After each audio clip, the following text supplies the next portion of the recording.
Hi everyone, in this video I will show you how to use Zoom for team meetings. So first things first, you just have to go to Zoom. You can type Zoom and then create an account right here. This is what it looks like.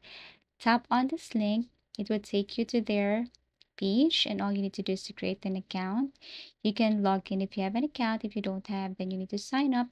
There are ways here on how to create your account. You can use your Google, you can use your Microsoft, and so on. For me, the easiest is just connect it to my Google account. This is what it looks like. This is Zoom.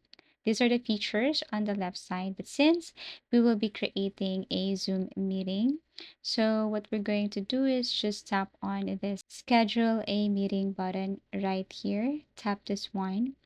Now you can enter the title or the name of your meeting right here. So let's just say this one is urgent or meeting or team, something like that. Everything is up to you. And then below here is when, so you can add or select the schedule of when is your meeting. So there is this built-in calendar inside Zoom.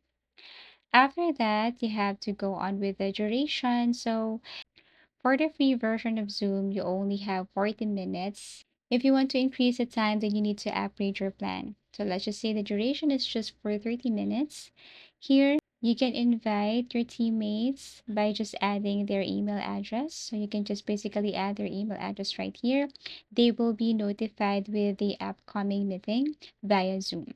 So just add their email address right here. They need to confirm this one.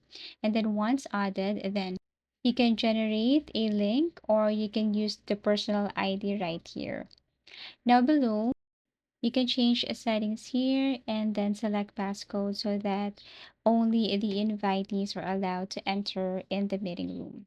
So basically that's it. Once done, just copy the link and then send this to your teammates. Thank you for watching and see you again in our next video tutorials.